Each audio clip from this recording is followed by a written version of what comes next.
Hi, I'm Father Mike Foley, and I am the pastor of Our Lady of the Woods Parish here in Orland Park, Illinois.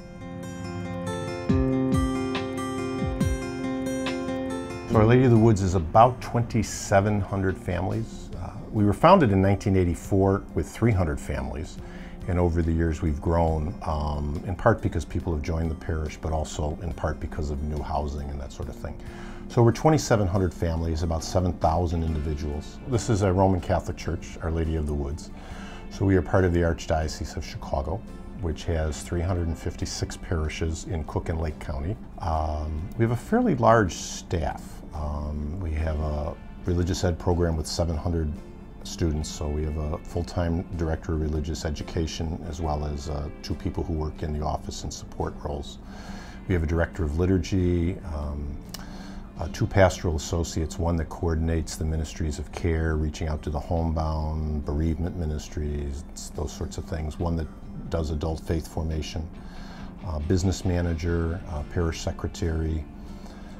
We have a part-time athletic director. We have a fairly comprehensive sports program. We have a youth minister as well, a very extensive youth ministry program, and a full-time engineer, so who supervises the maintenance staff of the parish. Oh, and I shouldn't forget, I have a wonderful deacon couple, and then an associate pastor, Father Don Bosco. So the sign on our marquee says, "All are welcome." And I think we pride ourselves on being a welcoming church. We could do better. I've had people come here who have said that they don't always feel welcome because it's such a large community, and that's a valid criticism. We look at that. But we do try to be a parish that does welcome newcomers, that makes people feel at home. We do not refuse funerals, even if they're not from our parish. We really try to outreach to people in need, whether they're registered parishioners or not. The understanding of the faith, when we serve, we receive more than we give. There's a wonderful prayer of St. Francis, in giving that we receive.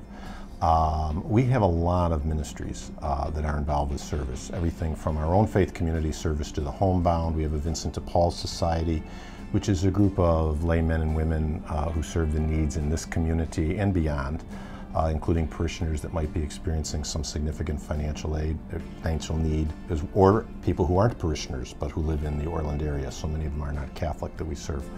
We work with PADS, which is the public area to deliver shelter on the south side. We work with a couple of food pantries. Probably the thing I'm most proud about is our teens. We have about 100 teens a year go on one of 2 week-long trips to Appalachia to build houses for the needy, and that's coordinated through our youth ministry. So there's a lot of areas of service within this parish community. Of course, we have the special collections for those in need. We have a huge outreach at Christmas time for families in need, and quite a few of our families, about 300, participate in giving something to families with smaller children or couples that are maybe unemployed. We do the same thing for Thanksgiving. We do the same thing at Easter. So there's some particular outreaches as well. There's more. I'm just covering the surface. So we try to form a Christian community based on the Catholic tradition. So it's heavily based on worship, the sacramental service, education and formation, and then community. In the Catholic tradition, we understand ourselves to be part of the body of Christ. The church is not just a means for an individual to come to know the Lord, but the church itself is the body of Christ. And so, and that's lived out in those areas: worship, service, education, and just being a community that enjoys each other's company.